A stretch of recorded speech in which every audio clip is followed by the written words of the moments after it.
Oh, good morning. Just goofing off a little bit, waiting for the camera to get started. You know, it's not always the fastest thing.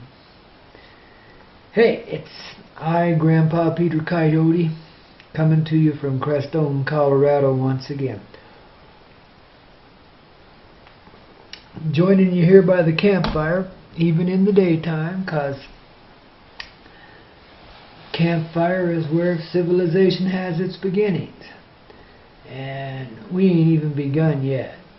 So, kids, just hang on. Boy, my doggone phone, I tell you, it's been ringing this morning. I don't want to answer it. Wish it had just leave me alone. I put it on silent, but here it is vibrating my hips saying, answer, answer, answer. I don't want him. And I'm not going to. Well, kids, this morning we're here to talk about love as usual and life, you know, but also about the changes that are going on right now that involve love and life and beauty and truth and all that goes with that. You know, we're in some real changing times. And we're about to see some changes in the fundamental differences. Well, in fact, it's already in process, of course. So we're about to see the culmination of some changes in the fundamental differences between human males and females. You know? It's like we're each born with different obsessions. They're cultural, of course, but they are also genetic because they've been bred into us by so many generations that have lived this way. And even as I speak about it, I can feel the grief of it in my heart, you know. There's a sadness there, people. If you think about it, most of our music is about some kind of heartache or another, and about the inability for that love to bring us back together again. A lot of cruelty being practiced here, a lot of unjust and unfair things in the name of love and life and living too. But it begins there in that fundamental difference. And then there's like this inside of us, male or female, there's this fundamental difference in ourself, you know. We have our quote, quote, good side and quote, quote, our bad side, you know. And sometimes it's pretty confusing as to which is to which, because there's no real definition to it. I mean, heck, who can tell good from bad? I mean, you know, right from wrong, it's just known right here. It's not something you can codify and put into a law book or, you know, brainwash into people and to make them behave in a certain way, yet that's how it's being done. Instead of allowing us to find it here inside of ourselves, we go outside of ourselves and get bossed around and regulated like a bunch of slaves. It starts in here. It starts with that fundamental difference inside and the fundamental, which is reflected back to us in the fundamental difference between males and females. Gosh. Solve that one little riddle. And there's been a few people that have. And you've solved every problem there is on earth, including this one inside, because it's all reflected. It all has its levels. But it's the idea and the sense of division. And if you want to know what drives human beings into such depraved acts at times, like in war and so forth, it's in the emptiness that we feel because of this division inside, and because we seem divided from the other part of ourself, which is female. And this, in many beings, brings up a lot of anger and resentment. How dare she be divided from me? How dare he be divided from me? How dare our wishes not match together? When we're designed and built to come together, why aren't we together? Except Those brief spectacular moments that are so cool. Yeah, those are good. Now see, we're getting towards the solution to that. I mean, just by automatic pilot, it's where the events of the time are taking us. It's just what's happening. And you know, the change is brought on by that grief I talked about. I feel when I even mentioned it. You know, it's in all of us. It's part of the pain. It is the pain of separation. But there's been such beauty in that separation and in the practice of trying to bring it back together. And a lot of vile nonsense, too, of course. Because the darker side is real rebellious and wants to keep us apart, really. So it'll distract us, you know, or has done. I mean, nowadays things are changing. It's much different. We're not buying that old program much longer, even those of us that have, you know. But it's been going on a long time. Comes back, I know in this generation, it began to open up. I think it was around 72, might have been a little earlier than that. There was this bunch of kids born after the World War II called the baby boomers. I'm one of them. And we were a different generation. The generation before us that had fought that war, that were our parents, you know, were all kind of raised square-headed. And because of the magnitude of the war, how it encompassed every life here, there was a certain military feel to life with that generation. Everything had its place, and that's where it was going to be, and that's what it was. And you just obeyed the rules and went along with the program and tried to make yourself a good, solid citizen, etc. Except if you were inclined to a little bit of thievery, in which case you got into government and, you know, got your hands full. Or maybe in the whiskey business, something like that. You know what I mean. It was a completely different generation than what we were, the baby boomers. We came along with a lot of idealism, and we loved the idealism of the older generation. The cherished ideals of liberty and freedom, but we didn't see that to include our personal lives, or, you know, if this was true, why then did we have to knuckle under and obey the rules? What good were the rules? They were false, man. You know, this is where we were coming to in the late 60s and early 70s as we began to mature out of our rebellious teenage years and get to be young adults. You know, we were born with wisdom enough to challenge the rules. And when we found out that the rules were false, that they were, for the most part, unnecessary, it was just an excuse for government to exist, to give itself a presence of being because it needed to be that. Well, then we challenged all the rules. Morality went out the window.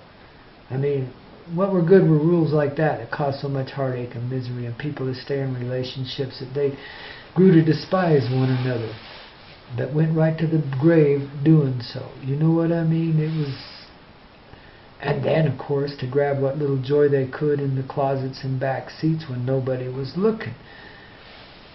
You know, total hypocrisy, and a lot of us in my generation, the baby boomers, kind of saw through that shit, and therefore challenged it, and like I said, threw all the rules out the window. Well, that led to some pretty exciting experimentations in the early 70s. 72 was a real premier year for partying. But we as children, as playful children, young adults, were like there to see how much we could experience in that and how far it could go. To take it. I'm talking about male and female love and all the rest with it. Free love was a reality, you know. And it wasn't just this libertine thing. It was for many. For many it was just getting laid every night. But for a lot of us, it was a search for the divine between us. We didn't know that's what we were doing. We were just letting the love take us to where it would go. Letting it show us what it could be, what it could do. And we felt really sincerely there are no limits. And you know, for a time we practiced some pretty wild stuff on the communes and in the interpersonal relationships between us, and stretched it, tested it. But you know, a lot of strange feelings came up in people when we did, and a lot of people were so conditioned by the mentality of the previous generation that they couldn't live it. And ultimately, all of us had to back off some. Because we just opened the doorway to tragedy for many. And it hurt a lot of souls. And if it's hurting, it's not helping. So we had to kind of fall back, regroup, redesign ourselves, and try to get it together again before we hit the rest homes. And you know what? I think we have. It's been an awful confused and strange path.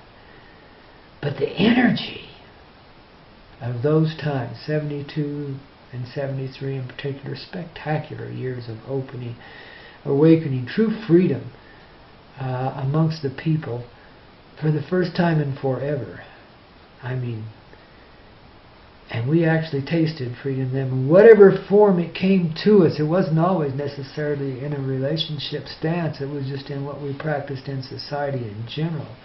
And love was free. And there were a lot there to pollute it and captivate it and capture it and let their egos take over and so on and so forth. There's always the dark side to it, always. But for a while there, we managed to supersede it, and we really went some places with it. And yeah, we were still human beings and filled with all these feelings and so forth. And that's why it didn't last.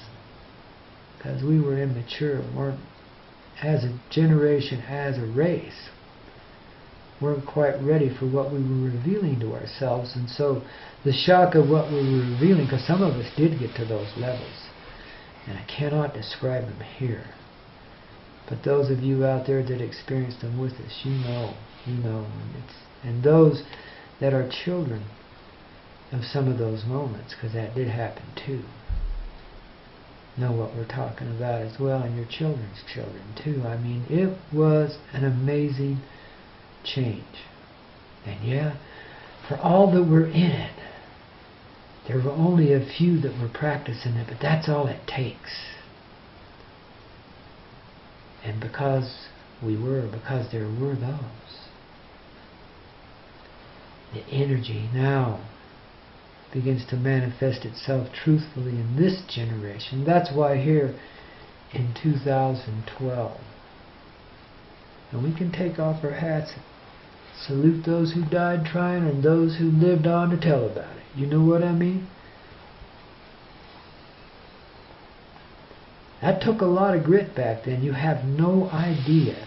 Because life, for all of its police state mentality now, is far freer for you than it was for us back then, until we just started stepping beyond it and telling them to screw off. Our way or the highway. And the highway was good too. We ended a war back then, kids. That's the power of the people. And in this generation, this time of now, we're ending every freaking war that ever was. There will be no more war, because we're going back to this conflict inside. And we're settling it peaceably now. We know, because of our experience in the past, it begins in here. In the first person that you are. And then in the next person that you are. And in the person after that you are. And that you and me and, you know, pretty soon we're all together as one big happy family in a whole different way, in a whole different dimension. And these old habits of groping and gripping and hanging on to what little you can get are going away. And we're going to live in fullness all the time. Because we can see the truth inside of ourselves. And we can settle it peaceably through meditation, communication with the spirit hearts that are with us, with the family that comes from beyond, and the family that lives within us. We can open and find that oneness of heart and be that heart that we are. And it's no stranger to us. It seemed a stranger to us back then in 72, yet it was strangely familiar.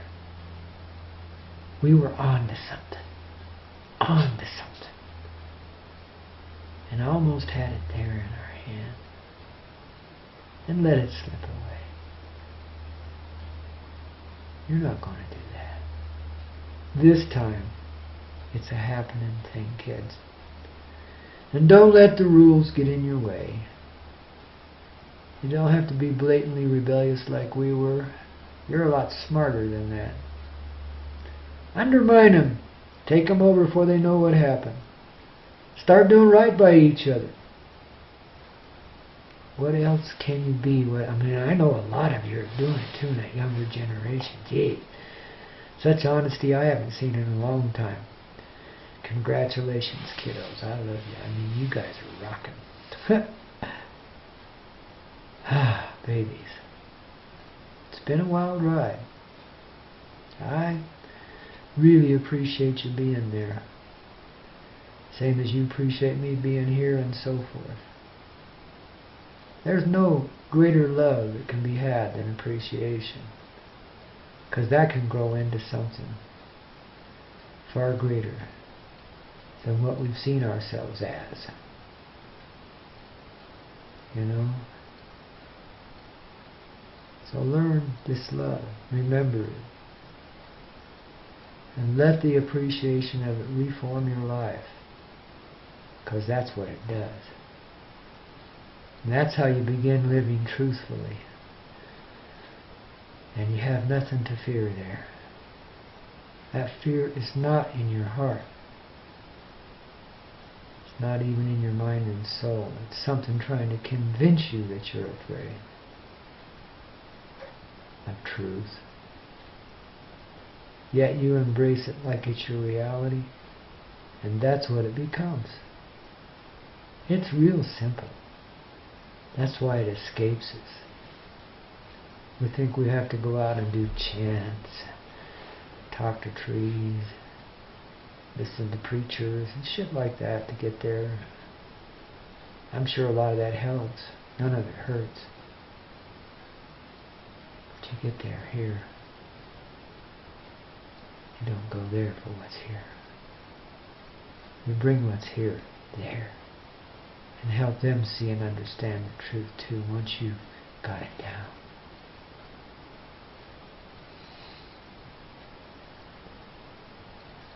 So you see where a little wild hippie love can lead. Things are not always what they appear to be here. We've gone through many changes as a race of peoples, as a planet, and our children.